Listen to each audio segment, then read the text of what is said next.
오늘 말씀은 고린도후서 5장에 있는 말씀입니다.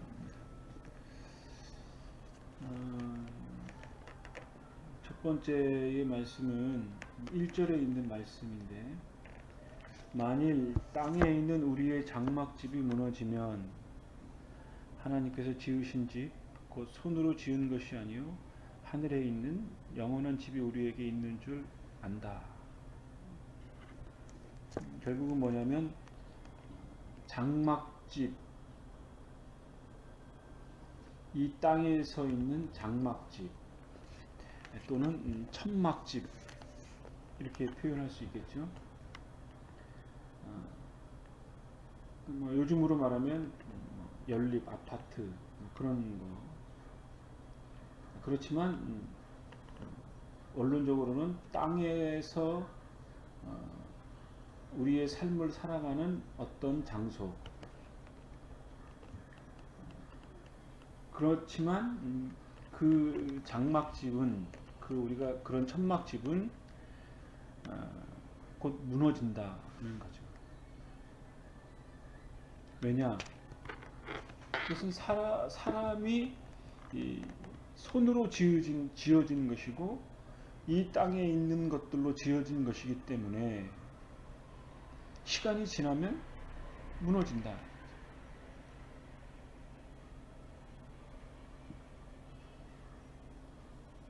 그리고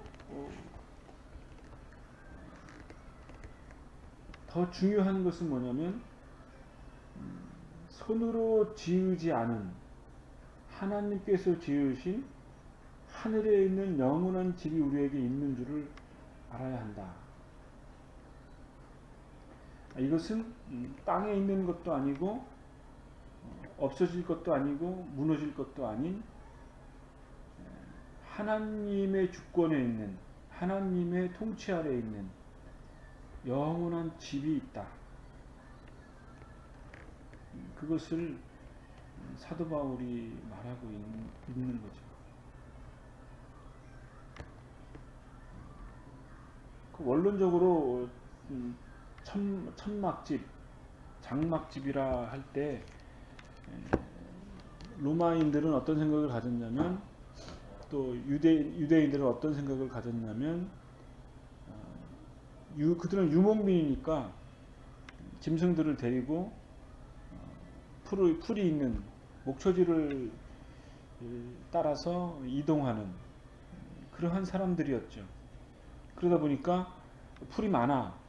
그러면 이제 거기서 천막을 치고 한 보름, 한 달 이렇게 산다는 거죠.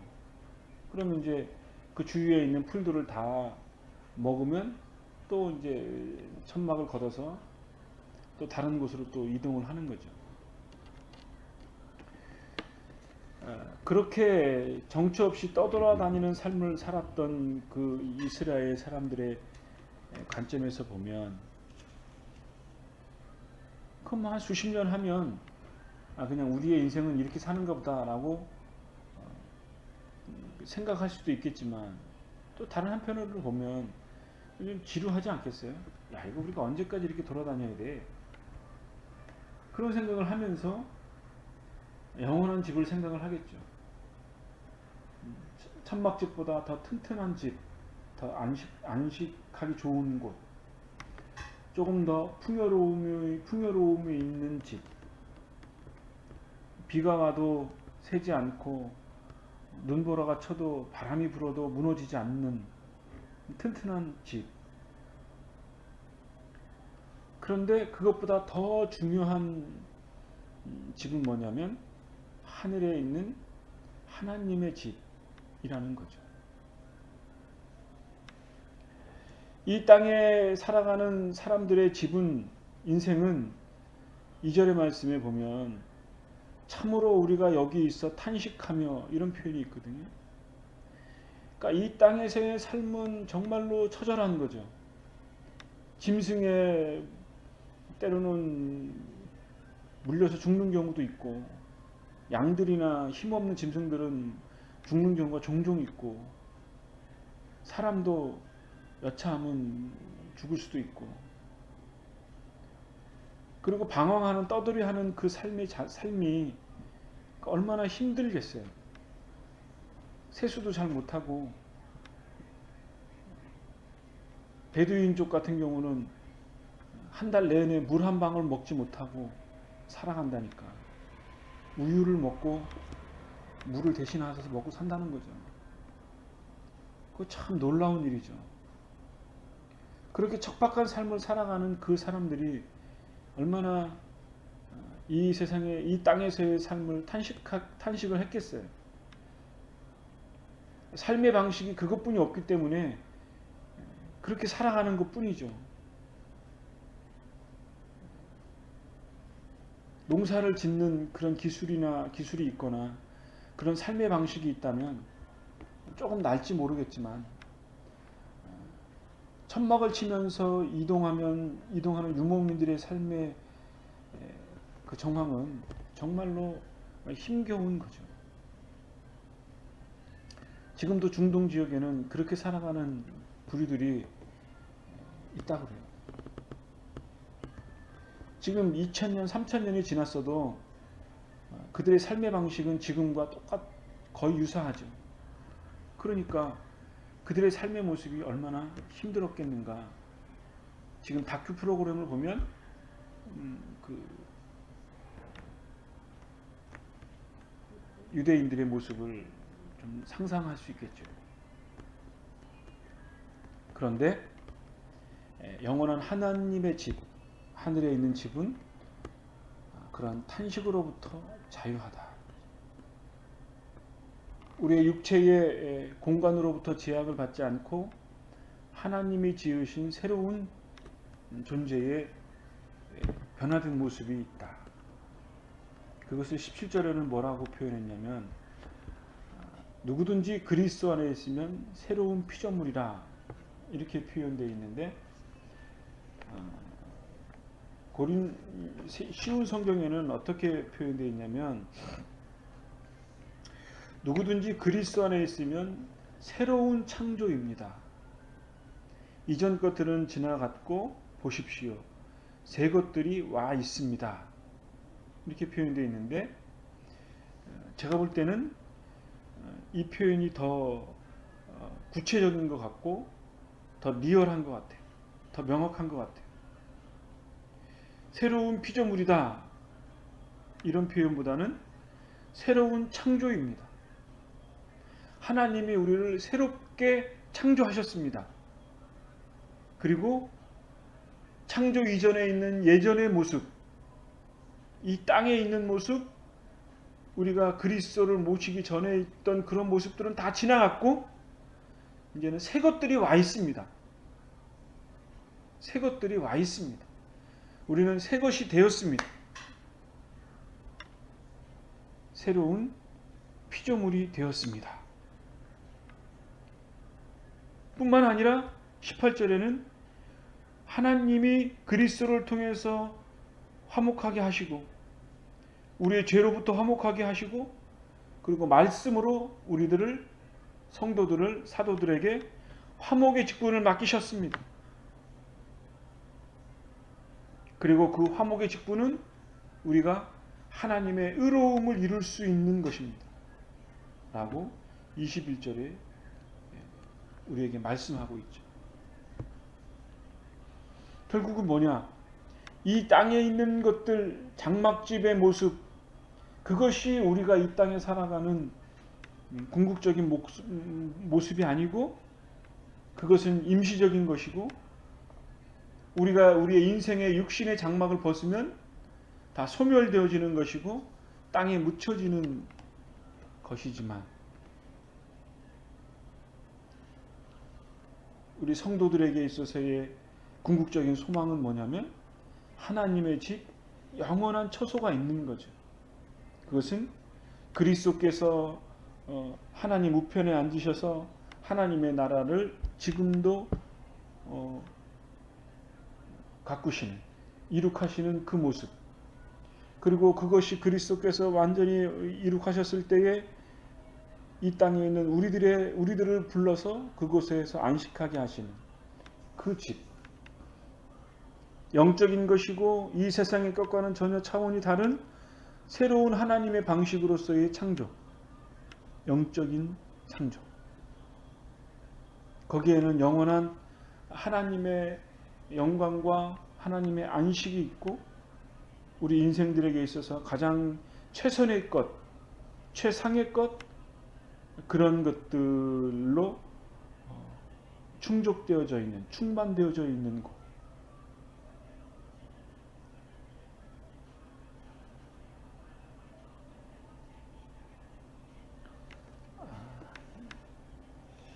우리는 어쩌면 우리가 가지고 있는 그리스도인으로서의 정체성,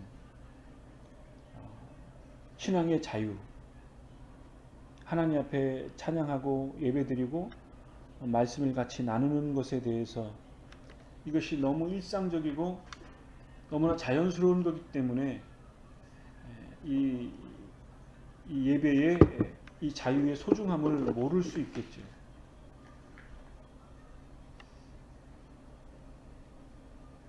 근데 제가 군대에 있을 때 훈련소에서는 일주일에 한 번씩 예배를 드리거든요. 종교 자유 시간이 있어서 예배를 드려요. 전방에 갔는데 전방에는 예배의 자유가 없어요. 소대장이 크리스찬일지라도 이런저런 작업들이 좀 있어. 그리고 그것들이 한 번, 두 번 걸러지면 종교의 자유가 종교 행사를 못해요. 그래서 예배를 거의 못 드려. 가끔 가다가 이제 연대 군종병이 전방을 순찰하면서 한번 예배를 몇 번 예배를 드린 적은 있어요.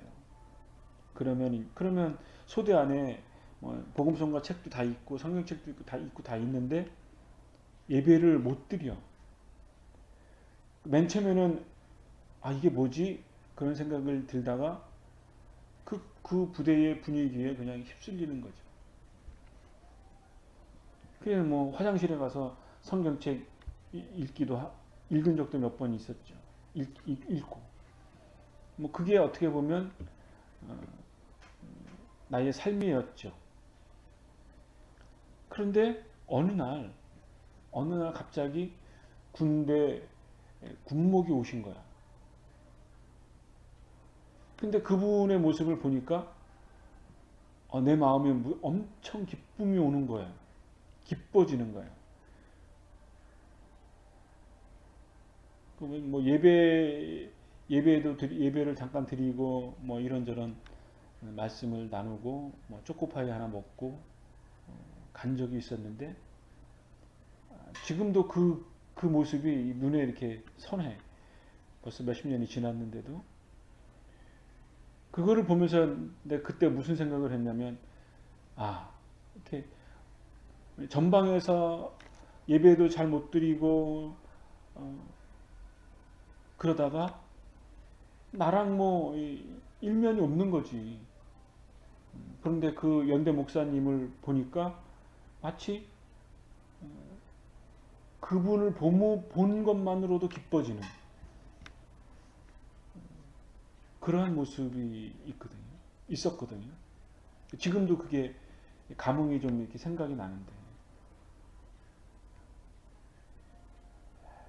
그런 것이 아닐까라는 생각이 들겠죠. 물론 하나님의 집에 있는 그리스도께서 이루신 하나님 나라에서의 주님을 만나는 모습은 그 군목의 목사님을 봤던 것보다 비교할 수 없는 거겠죠. 그러나 지금 생각해 보니까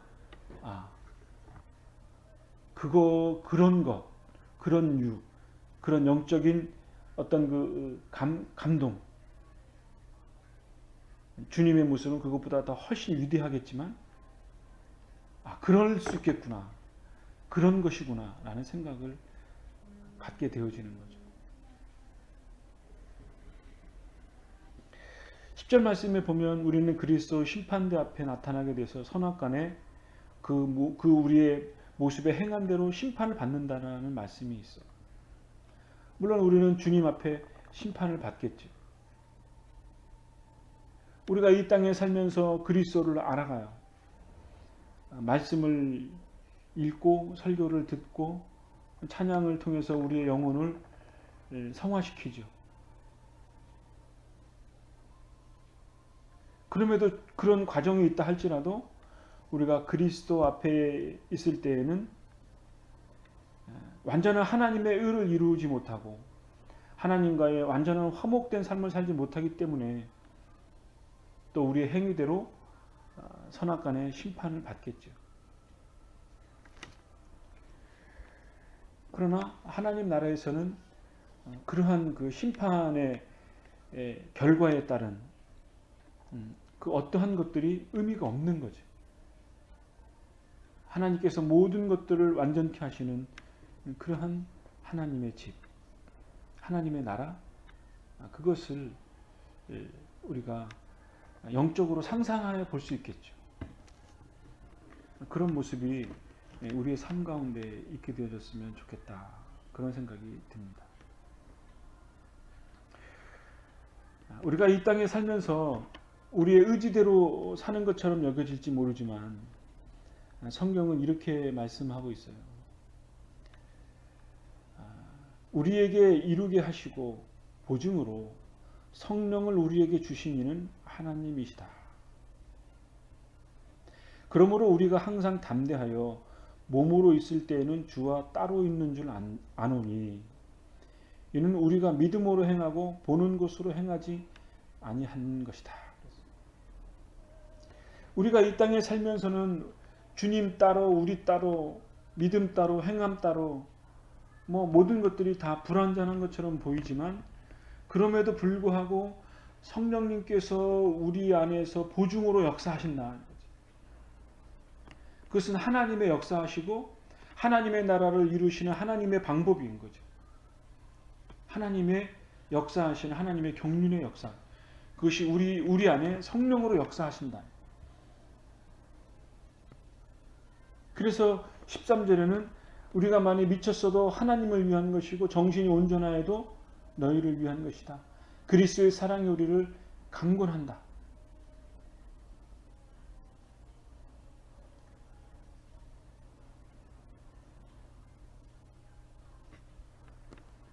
(16절에는) 이런 말씀이 있어요.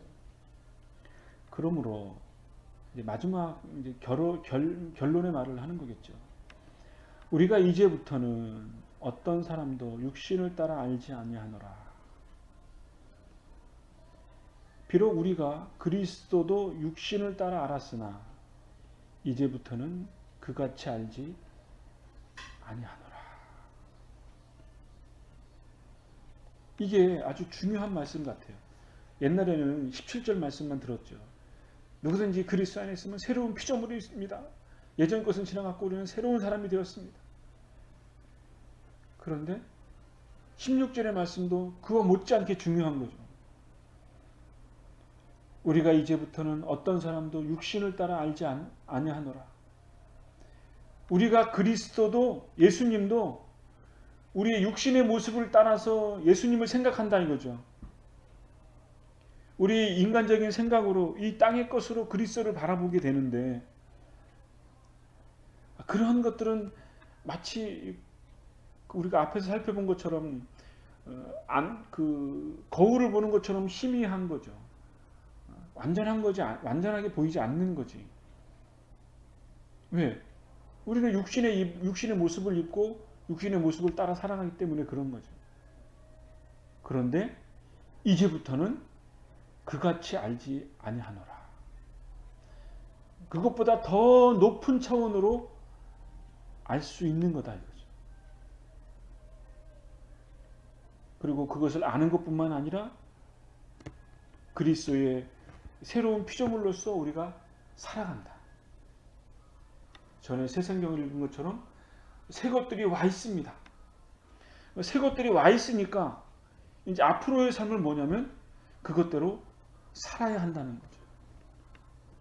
그러면 우리는 육신으로 알지 못하는 이 땅의 것으로 알지 못하는 장막집에서 줄 수 없는 새로운 하나님의 나라의 방식으로 영적인 원리로 살아갈 때 우리는 비로소 새로운 피조물로서 더 성화되는 거고, 그리고 하나님이 예수 그리스도를 통해서 죄의 문제를 해결하고 세상과 화목하고 우리 죄인들과 화목하고, 그리고 우리들에게 화목의 직분을 주시고, 20절의 끝에 말씀에는 너희는 하나님과 화목하라고 말씀하시고, 21절에는 하나님의 의가 되도록 우리를 그렇게 부르시고 그런 삶을 우리에게 요구하시는 것은, 우리가 이 땅에 있는 장막집의 삶을 살아가는 것과는 다른 영적인 사람으로서의 삶을 살아가야 된다. 그것이 우리 안에 성령께서 역사하시는 방법이고, 하나님의 뜻을 이루는 방식이고, 하나님의 나라를 이루는 하나님의 방법이 아닌가, 그런 생각을 갖습니다. 우리의 삶 속에서도 이런 하늘 소망을 갖고 하나님의 영광을 바라고, 우리가 하나님과 화목함으로 내 영혼이 자유하고 또 내 주위에 아는 사람들도 화목을 누릴 수 있는 그러한 그리스도의 본을 따라 살아가는 것이 마땅한 것이다. 그런 교훈을 우리가 깨닫습니다. 우리의 삶 속에서도 이러한 새로운 삶이 있게 되어지기를 간절히 소망합니다. 기도합시다.